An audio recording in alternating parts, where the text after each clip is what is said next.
Chers étudiants et étudiantes de Mid-Ocean University, bonjour et bienvenue dans votre module Commerce électronique. Dans ce cours d'aujourd'hui, nous aborderons un axe très important dans ce module intitulé Aspects légaux et de sécurité dans le e-commerce. Donc, dans ce cours, on va entamer quelques éléments essentiels qui concernent les aspects légaux et de sécurité dans le commerce électronique. Plan de cours, premièrement, l'importance du cadre juridique dans le renforcement du commerce électronique, loi sur la protection des données RGPD, propriété intellectuelle et droits d'auteur en ligne, la protection des données des consommateurs, litige et résolution des conflits dans le e-commerce, sécurité du commerce électronique, importance, problèmes et mesures de protection, problèmes courants de sécurité du commerce électronique, et enfin, mesures de sécurité du site de e-commerce. Donc, on va commencer par l'importance du cadre juridique dans le renforcement du commerce électronique. Petite introduction, le e-commerce ou commerce électronique est devenu un élément clé du paysage commercial moderne, offrant aux entreprises et aux consommateurs une plateforme pratique pour acheter et vendre des biens et des services en ligne. Cependant, avec la croissance rapide de e-commerce, il est crucial de prendre en compte les aspects légaux et de sécurité pour assurer la confiance des consommateurs et la conformité juridique. Les aspects légaux et de sécurité dans le e-commerce englobent un large éventail de sujets, tels que la protection des données personnelles, la sécurité des paiements en ligne, la conformité réglementaire, les droits des consommateurs, la protection intellectuelle, la propriété des marques et les litiges éventuels, etc. L'absence d'un commerce physique et la nature transfrontalière des transactions électroniques rendent la gestion des problèmes et des litiges qui peuvent survenir délicate et elle suscite un certain nombre d'inquiétudes tant pour les clients que pour les entreprises. Pour atténuer tout mépris, un cadre juridique prévisible qui comporte des règles claires en matière de juridiction et de contrats électroniques et qui garantit les droits de propriété permet d'instaurer un climat de confiance et de rassurer les internautes. Il est également reconnu parmi les moyens de renforcement des transactions électroniques. En effet, certains éléments comme la confiance ou la sécurité peuvent persuader ou dissuader les consommateurs d'acheter en ligne. La confiance encourage une plus grande utilisation des technologies du commerce électronique, facilite le processus de transaction électronique, améliore le niveau d'acceptation et d'adoption du e-commerce contribue à améliorer l'engagement des consommateurs, accroît la satisfaction des clients et facilite l'acquisition d'un avantage concurrentiel. Elle réduit aussi les inquiétudes des clients quant à la confidentialité des informations et les aide à tolérer les éventuelles erreurs commises par le e-commerçant. L'existence d'un cadre juridique officialisant l'activité et reconnaissant les e-commerçants pourrait donc donner de la confiance aux consommateurs qui se sentiraient protégés par la loi.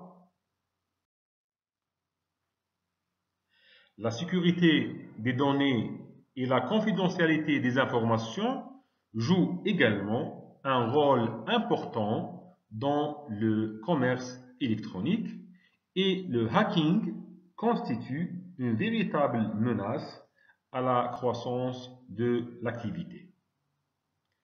Ainsi, si des dispositifs de sécurité ne sont pas déployés, des hackers seront capables, par exemple, d'accéder aux bases de données des entreprises et de voler des informations importantes comme le numéro de carte de crédit des clients. Plusieurs études récentes ont souligné l'impact négatif de ces menaces. Pour ces raisons, les États mettent souvent en place des législations imposant aux entreprises de veiller à la sécurité des données personnelles et des informations relatives à la vie privée des internautes. Dans l'ensemble, il a été constaté que la généralisation du commerce électronique dépend surtout d'un environnement institutionnel doté d'un état de droit, facilitant l'intégrité transactionnelle sur les marchés en ligne et que l'absence de protection juridique et des lois du commerce soutenant le commerce électronique et l'existence de barrières fiscales sur Internet sont susceptibles de limiter la propagation de l'activité. De plus, l'importance d'un environnement réglementaire protégeant les transactions électroniques constitue un soutien supplémentaire aux entreprises et les motive à adopter le e-commerce. Il est donc fortement recommandé, voire primordial au gouvernement de créer un environnement juridique favorable.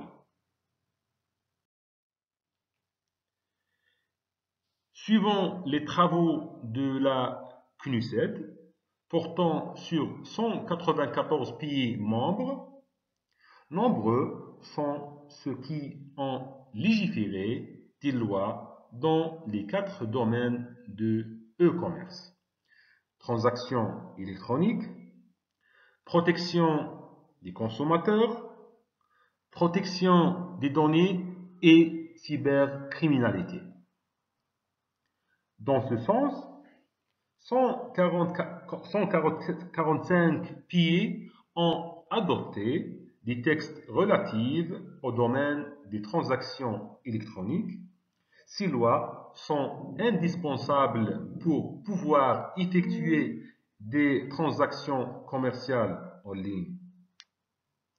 Un nombre de 107 pays ont mis en place une législation visant à garantir la protection des données et de la vie privée. Un total de 97 pays ont adopté des législations sur la protection des e-consommateurs dont l'objectif est d'instaurer la confiance en les protégeant les manœuvres ou des pratiques déloyales et en établissant des relations plus équilibrées entre eux et les vendeurs. Enfin, 138 pays ont adopté des lois pour faire face à la cybercriminalité. Ces différentes lois sont aussi un moyen d'aider les entreprises à mieux comprendre les conditions à remplir pour effectuer des transactions électroniques dans tel ou tel pays. Les statistiques des différentes législations en matière de commerce électronique à l'échelle mondiale sont représentées dans le graphe suivant. Donc, dans cette figure qui montre les législations relatives au commerce électronique à travers le monde, en couleur bleue, ce sont les pays avec législation. En rouge, projet de législation. En vert, sans législation. En violet, aucune donnée. Donc, premièrement, en matière des transactions électroniques, nous avons presque 80% des pays avec législation, en bleu. 9% avec un projet de législation, en rouge, et 5% sans législation. En matière de la protection des consommateurs, la moitié des pays, 52% des pays avec législation et 6% avec un projet de législation et 10% sans législation.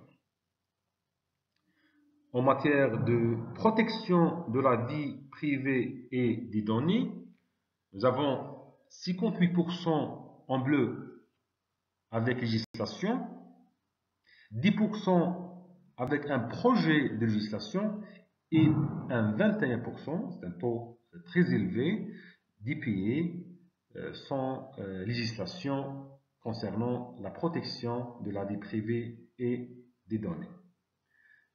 Enfin, concernant la législation sur la cybercriminalité, il y a 72% avec législation, 9% avec un projet de législation et 18%, aussi c'est un taux très élevé, ce sont des pays sans législation en matière de cybercriminalité. Donc, ce sont des statistiques et données de CNUSED, in English we say UNCTAD. Les données sont adoptées du site internet unctad.org. Donc, comme le montre le graphique, en plus des pays ayant déjà mis en place une législation, plusieurs sont en phase de préparation de projets de loi à l'image du Salvador, dans le volet des transactions électroniques, de l'Égypte dans le domaine de la protection du consommateur, du Brésil et de la République dominicaine en ce qui concerne la protection de la vie privée et des données, et du Congo et du Bénin pour ce qui est de la cyberlégislation. Maintenant, on passe au deuxième axe qui concerne la loi sur la protection des données RGPD. Le règlement général sur la protection des données RGPD, un règlement général de la protection des données, est une réglementation de l'Union européenne qui est entré en vigueur le 25 mai 2018. Il vise à protéger les données personnelles des individus et à renforcer leur confidentialité et leur sécurité dans le cadre de e-commerce et d'autres activités en ligne. Le RGPD impose des obligations strictes aux entreprises qui collectent, utilisent ou traitent les données personnelles des citoyens de l'Union européenne, qu'elles soient basées dans l'Union européenne ou non. Certaines des principales dispositions du RGPD incluent la nécessité d'obtenir un consentement clair et explicite des utilisateurs pour la collecte de leurs données. Le droit des utilisateurs de connaître quelles données sont collectées et comment elles sont utilisées. Le droit à l'effacement des données, la notification obligatoire en cas de violation de données, ainsi que des exigences de sécurité renforcées pour protéger les données personnelles. Les entreprises opérant dans le e-commerce doivent se conformer au RGPD pour garantir la protection des données personnelles de leurs clients et éviter de lourdes sanctions financières en cas de non-respect de cette réglementation.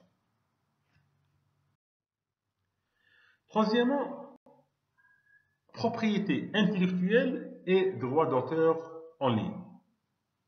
C'est très important de parler sur ce point-là concernant la propriété intellectuelle et droit d'auteur en ligne. La propriété intellectuelle et les droits d'auteur sont des aspects importants dans le domaine de e-commerce et du commerce en ligne en général. La propriété intellectuelle se réfère aux droits légaux qui protègent les créations de l'esprit telles que les inventions, les marques, les œuvres littéraires et artistiques, les dessins et modèles et les bases de données. Les droits d'auteur sont une forme de propriété intellectuelle qui protège les œuvres littéraires et artistiques telles que les textes, les images, les vidéos, les musiques et les logiciels. Dans le contexte de e-commerce, il est essentiel pour les entreprises de comprendre et de respecter les lois et réglementations relatives à la propriété intellectuelle et aux droits d'auteur en ligne.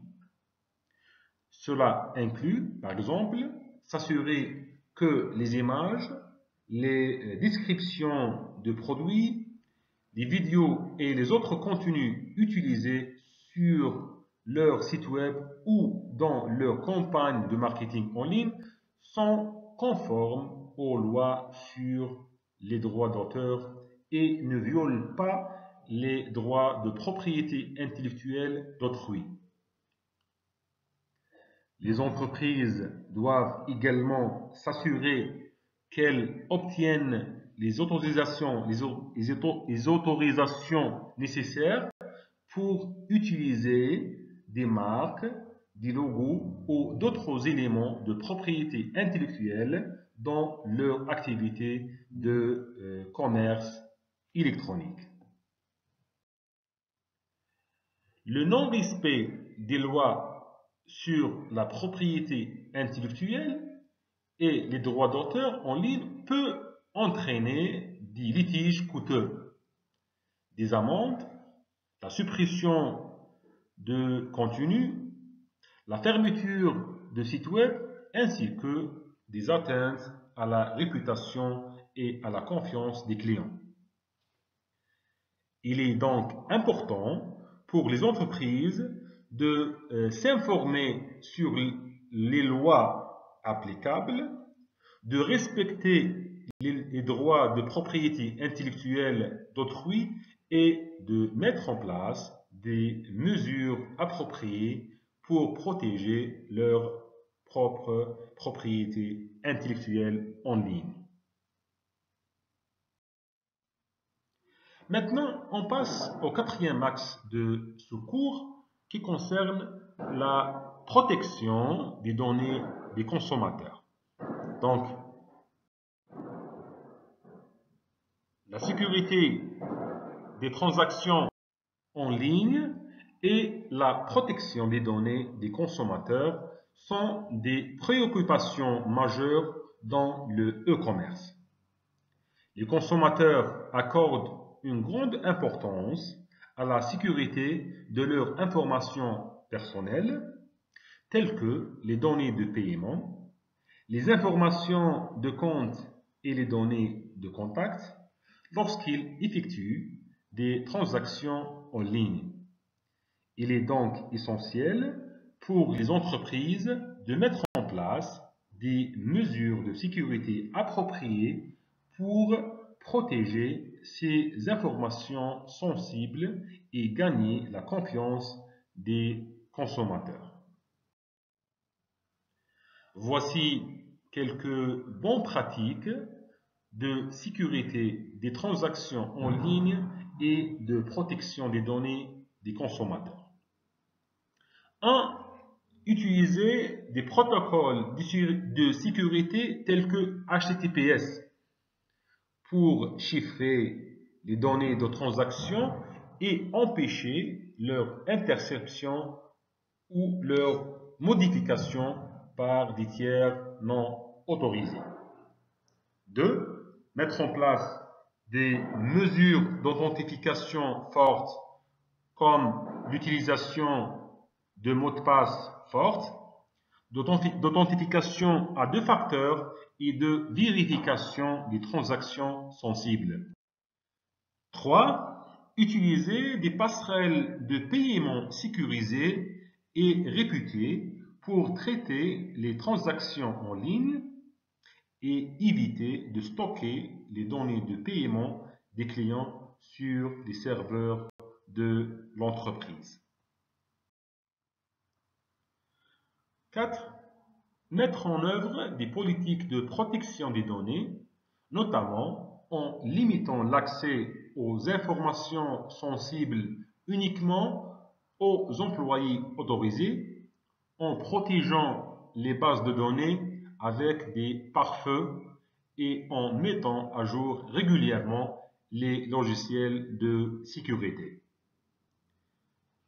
Aussi, informer clairement les consommateurs sur les mesures de sécurité mises en place, les politiques de confidentialité et les pratiques de collecte et d'utilisation des données, se conformer aux lois et réglementations en matière de protection des données, telles que le RGPD dans l'Union européenne et les lois sur la confidentialité des données dans d'autres juridictions. Éduquer les employés sur les meilleures pratiques de sécurité et sensibiliser les consommateurs sur les risques potentiels de sécurité en ligne, tels que les attaques de phishing et les fraudes en ligne. En résumé, la sécurité des transactions en ligne et la protection des données des consommateurs sont des éléments clés pour maintenir la confiance des clients dans le e-commerce et assurer la pérennité des activités en ligne d'une entreprise. Et il est donc crucial de mettre en place des mesures de sécurité solides et de se conformer aux réglementations applicables pour protéger les données des consommateurs et garantir une expérience d'achat en ligne sécurisée. Maintenant, on passe à un élément essentiel en matière des litiges et résolution des conflits dans le e-commerce. Donc, c'est très important de entamer ce sujet sensible qui concerne les litiges et résolution des conflits dans le commerce électronique. Les litiges et la résolution des conflits sont des aspects inévitables dans le e-commerce en raison de différences d'attentes, de préférences et de situations entre les vendeurs et les acheteurs en ligne. Il est important pour les entreprises de mettre en place des procédures efficaces pour gérer les litiges et résoudre les conflits de manière rapide, équitable et satisfaisante pour toutes les parties concernées. Voici quelques meilleures pratiques pour la gestion des litiges et la résolution des conflits dans le e-commerce.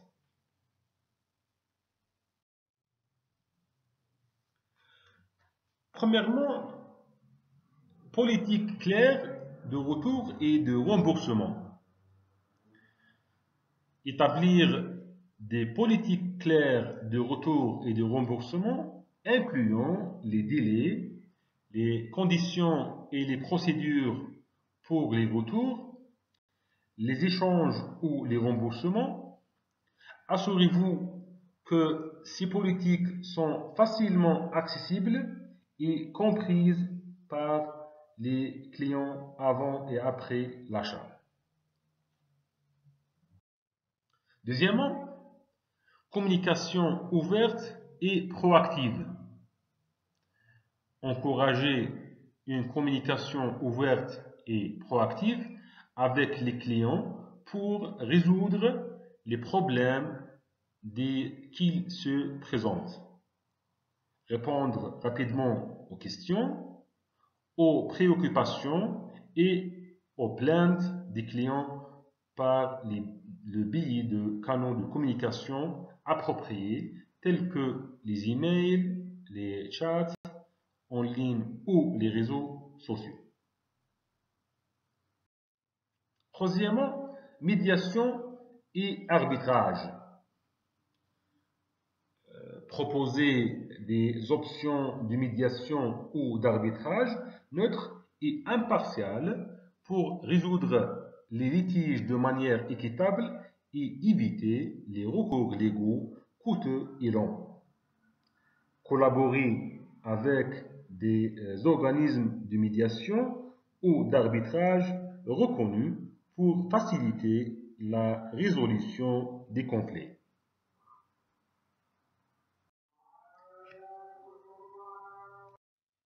Cinquièmement, documentation et preuves.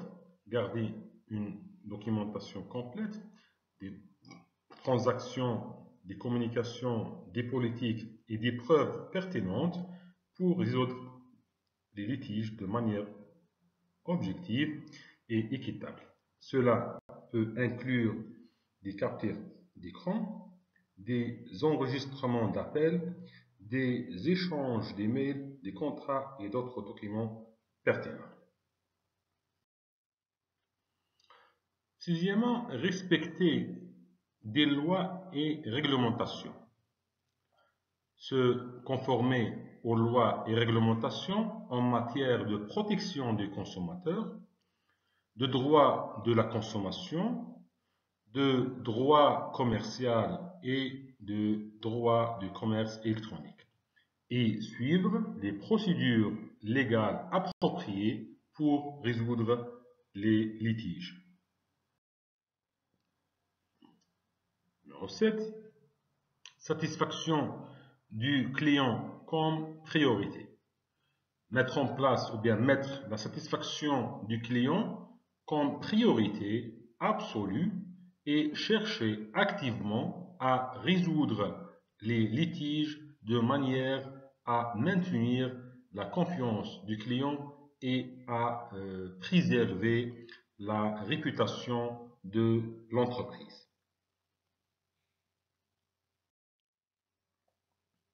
Écoute et empathie.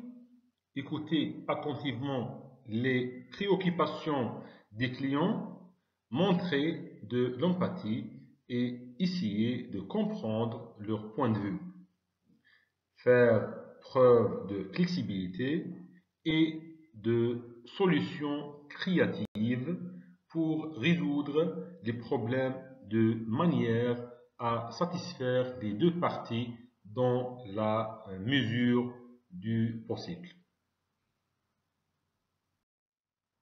En résumé, la gestion des litiges et la résolution des conflits dans le e-commerce nécessite une approche proactive, transparente et axée sur la satisfaction du client. En mettant en place des politiques claires, en communiquant ouvertement avec les clients, en cherchant des solutions équitables et en respectant les lois et réglementations applicables. Les entreprises peuvent minimiser les litiges et résoudre les conflits de manière efficace pour maintenir la confiance. Donc, c'est le résumé de cet axe. Sixièmement, sécurité du commerce électronique, importance, problèmes et mesures de protection. Donc, la question qui se pose en matière de sécurité et dans le commerce électronique, c'est quelle importance et quels sont les problèmes et quelles sont les mesures de protection. La sécurité de votre commerce électronique est essentielle si vous voulez réussir dans cette industrie. Question, savez-vous que les cybercriminels ciblent principalement les entreprises de commerce électronique? Les entreprises en ligne ont connu 32,4% de toutes les cyberattaques réussies en 2018. Donc, une entreprise sérieuse devrait donc utiliser des protocoles et des mesures de sécurité du commerce électronique extrêmement solides. Cela gardera l'entreprise et les clients à l'abri des attaques. En outre, il existe quelques mesures de sécurité en ce qui concerne le commerce électronique qui ont prouvé qu'elles maintiennent les pirates à distance.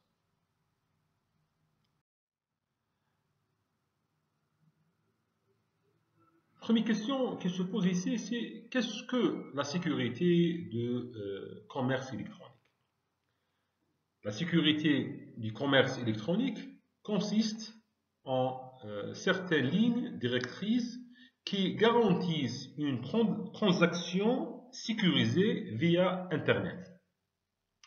Elle se compose de protocoles qui protègent les personnes qui s'engagent dans la vente et l'achat en ligne, de biens et de services. Vous devez gagner la confiance de vos clients en mettant en place les bases de la sécurité de votre commerce électronique. Ces bases comprennent 1. Confidentialité ou bien intimité, 2. Intégrité, 3. Authentification et 4. Non-répudiation. Premièrement, on commence par le premier élément qui est la confidentialité.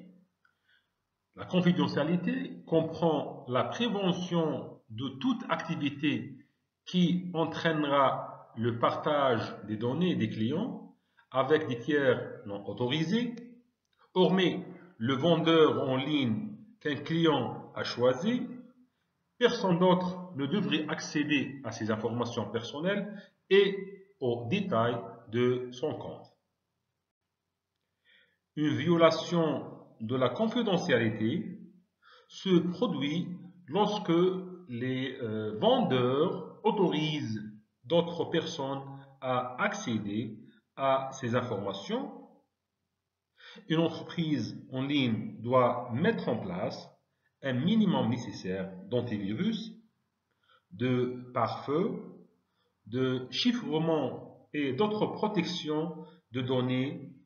Cela contribuera grandement à protéger les cartes de crédit et les coordonnées bancaires des clients. Deuxième élément essentiel, c'est l'intégrité. L'intégrité est un autre concept crucial de la sécurité du commerce électronique. Cela signifie que les informations que les clients ont partagées en ligne restent inchangées. Le principe stipule que l'entreprise en ligne utilise les informations des clients telles qu'elles sont données.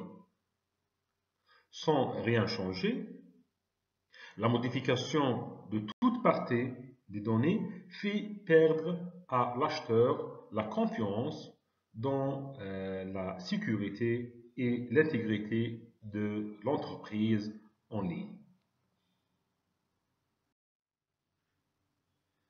Troisième élément essentiel, c'est l'authentification.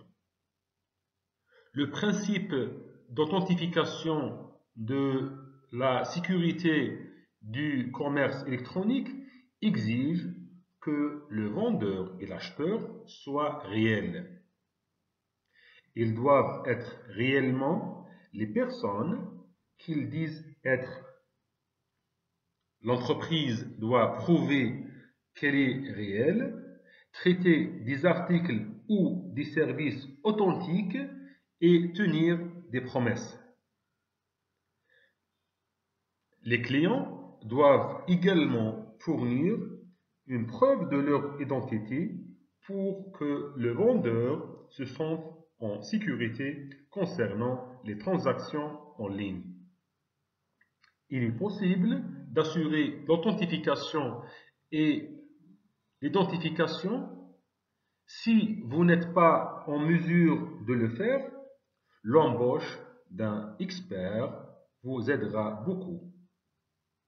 Parmi les solutions standards figurent les informations de connexion client et les codes PIN de carte de crédit.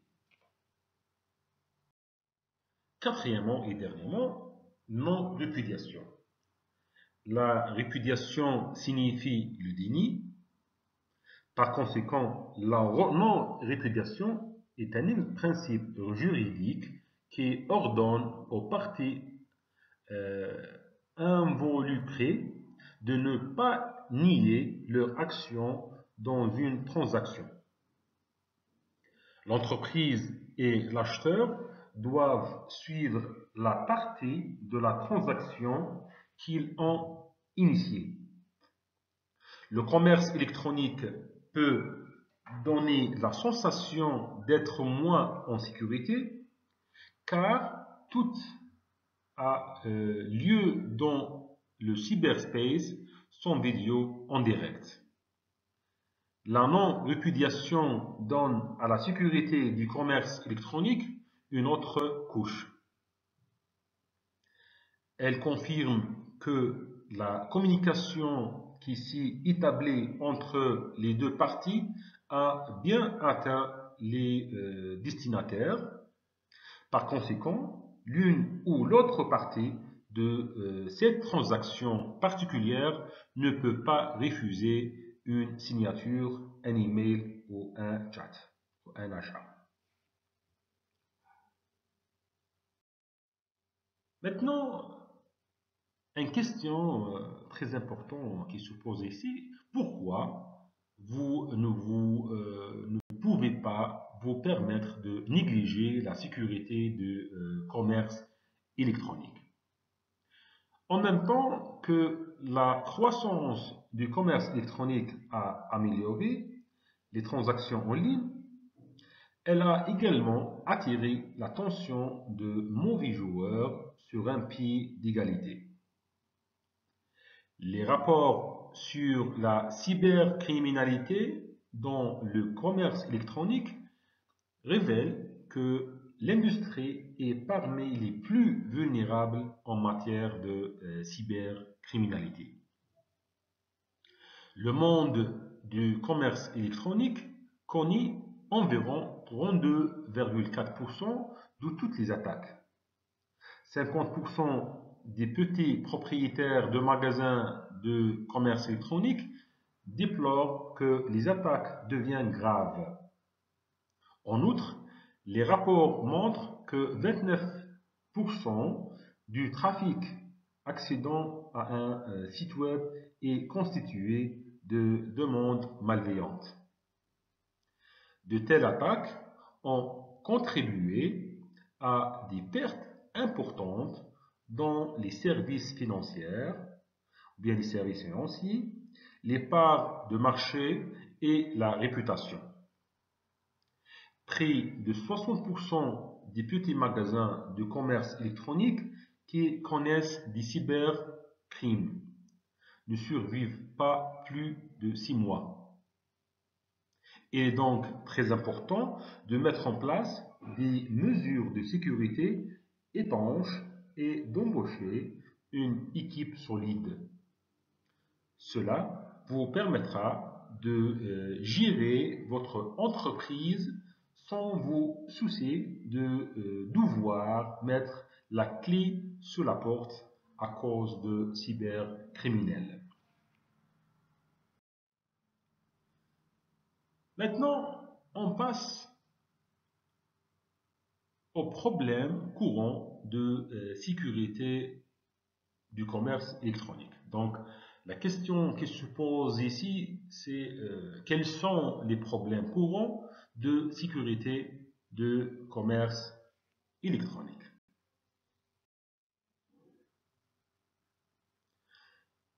Premièrement, le premier problème, c'est manque de confiance dans la confidentialité et la sécurité du commerce électronique. Les entreprises qui exécutent des opérations de commerce électronique connaissent plusieurs risques de sécurité tels que les suivants. Il y a les sites contrefaits. Les pirates peuvent facilement créer de fausses versions de sites web légitimes sans encourir de frais.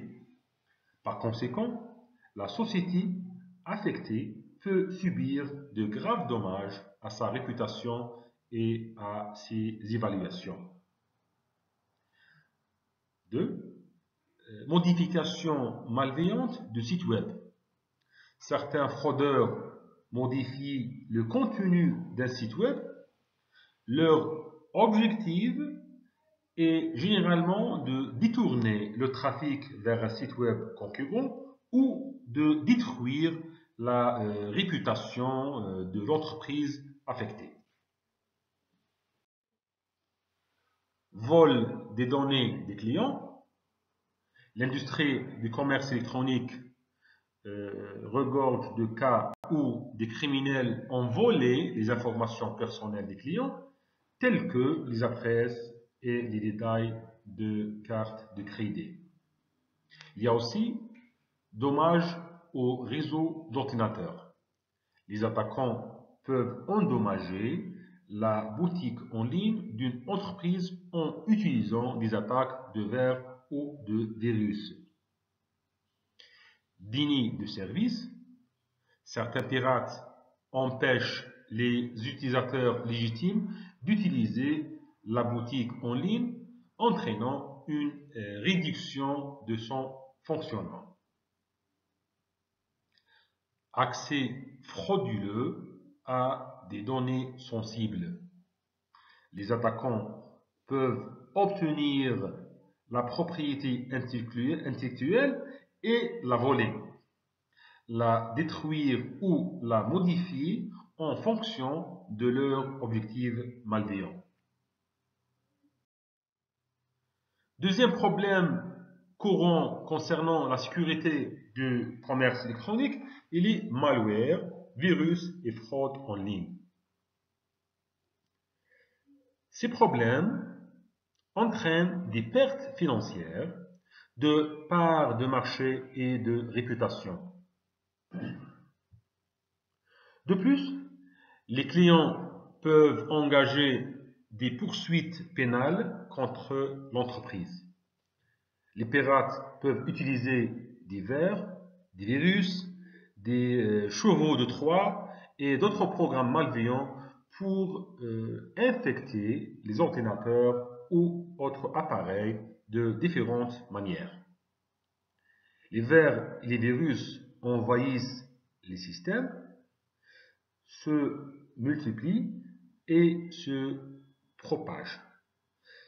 Certains pirates peuvent cacher des chevaux de Troie dans de faux logiciels et lancer des infections une fois que les utilisateurs ont téléchargé le logiciel. Ces programmes frauduleux peuvent transmettre des clients malveillants aux clients et autres ordinateurs de réseau. 2. Détourner les systèmes d'ordinateurs. 3. Effacer toutes les données. Et 4. Bloquer l'accès aux abonnés. Le troisième problème courant de sécurité de e-commerce, c'est l'incertitude et complexité des transactions en ligne. Les acheteurs en ligne sont confrontés à de l'incertitude et de la complexité lors des activités de transactions critiques. Ces activités comprennent le paiement, le règlement des différends et la livraison. Au cours d'une de ces étapes, il risque de tomber entre les mains des fraudeurs.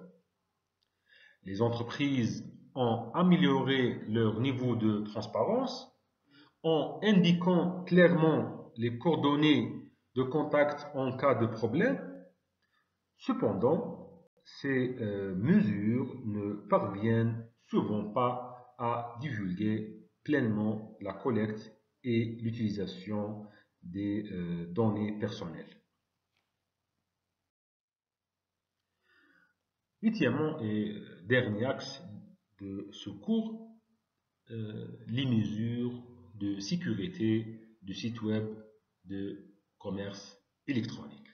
Donc, la question qui se pose ici, c'est quelles sont les mesures de sécurité d'un site web e-commerce?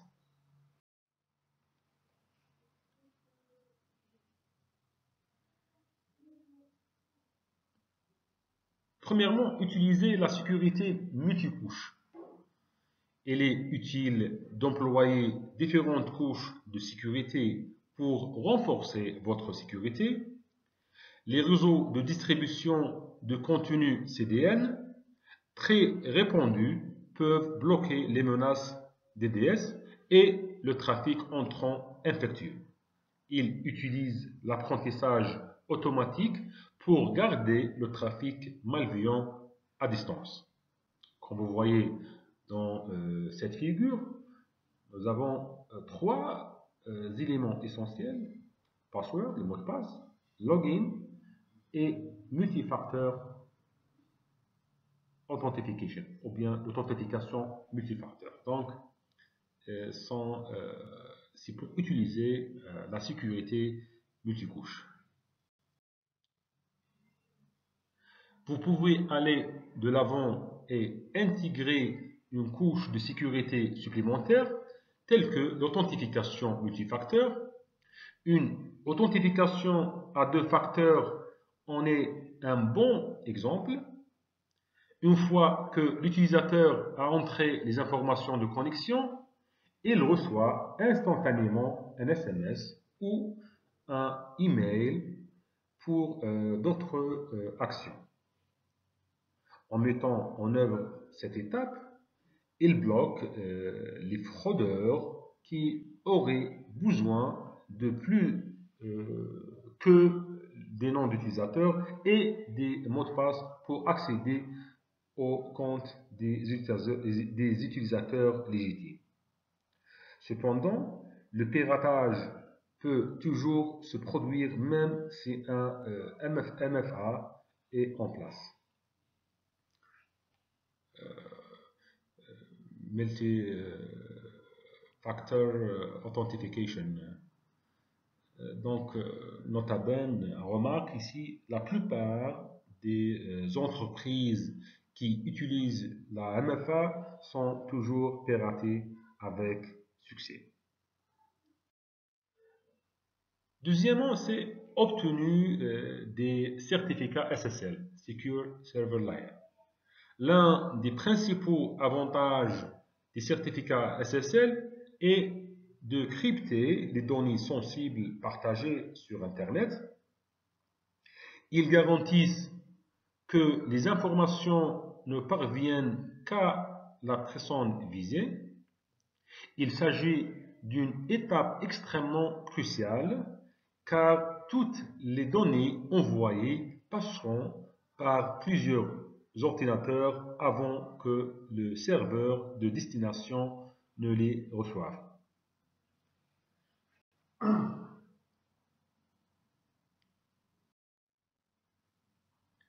Si le cryptage du certificat SSL est absent, tout appareil électronique entre l'expéditeur et le serveur peut accéder aux détails sensibles. Les pirates peuvent ainsi profiter de vos mots de passe, nom d'utilisateur, nom ou bien numéro de carte de crédit et autres informations exposées. Par conséquent, le certificat SSL viendra à votre aide en rendant les données illisibles pour les utilisateurs indésirables. Donc, il est très important d'utiliser les certificats SSL. Deuxièmement, utiliser des pare-feux en pierre solide. Utiliser des logiciels et des plugins e-commerce efficaces pour bloquer les réseaux non fiables et réguler les flux entrants et sortants du trafic de sites web. Ils doivent fournir une perméabilité sélective, ne permettant qu'au trafic de confiance de traverser.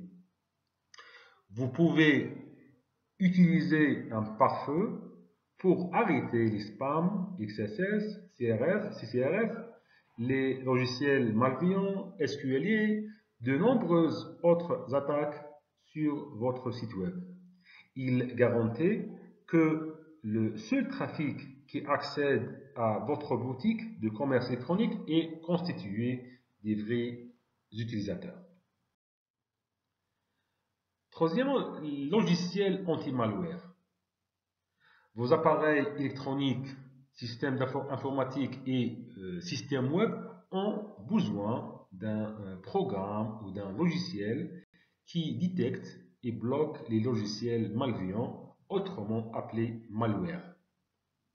Un tel logiciel de protection est appelé logiciel anti-malware.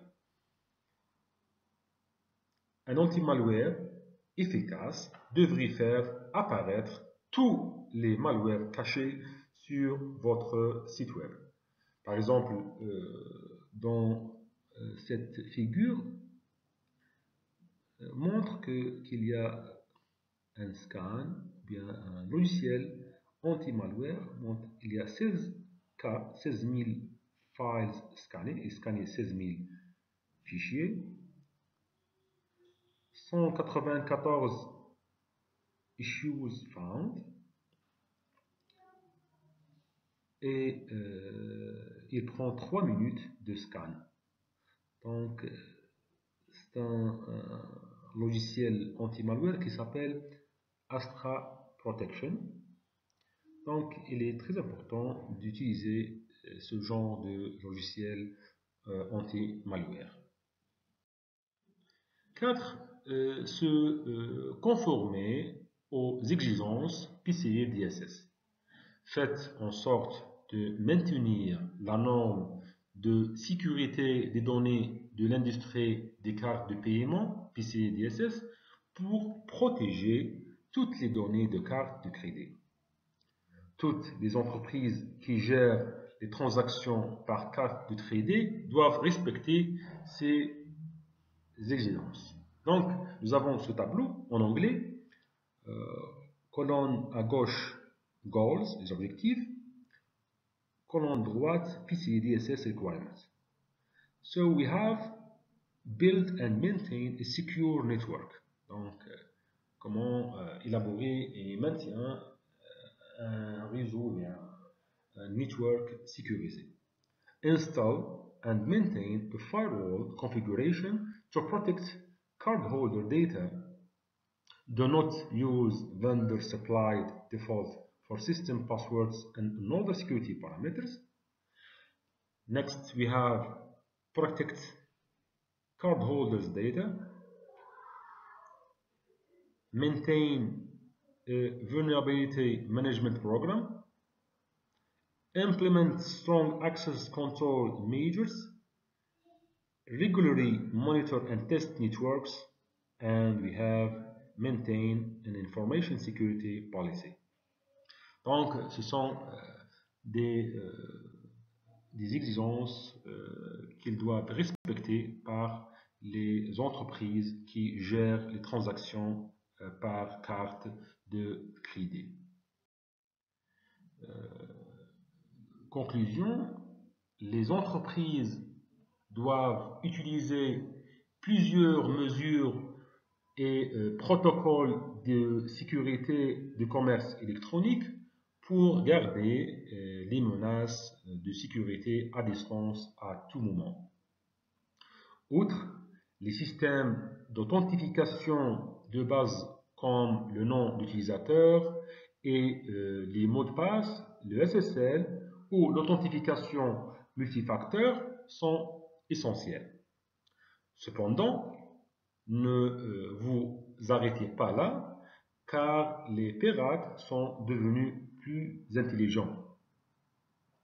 Assurez-vous toujours que vous avez mis en œuvre une solution de sécurité de commerce électronique proactive sur votre site web.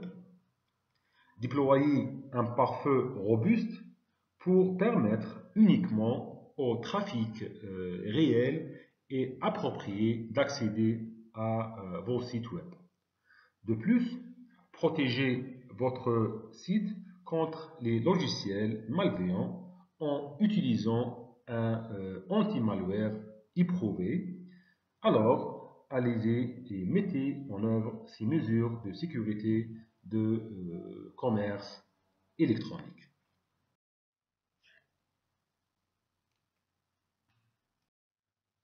Donc, je pense en terminant ici. Donc, dans ce cours, nous avons vu que la sécurité des transactions en ligne et la protection des données des consommateurs sont des éléments clés pour maintenir la confiance des clients dans le commerce électronique et assurer la pérennité des activités en ligne d'une entreprise. Il est donc crucial de mettre en place des mesures de sécurité solides et de se conformer aux réglementations applicables pour protéger les données des consommateurs et garantir une expérience d'achat en ligne sécurisé.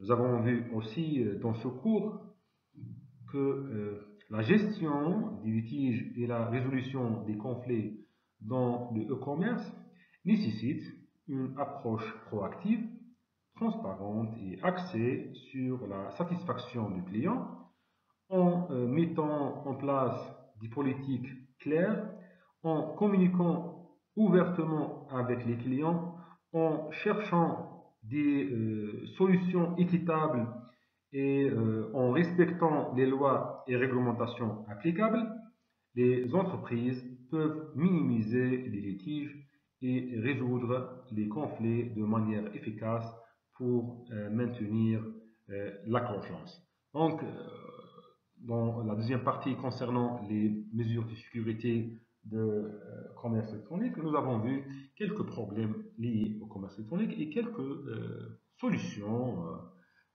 pour lutter contre les hacking, les piratages, etc. Donc, merci pour votre attention et à la prochaine.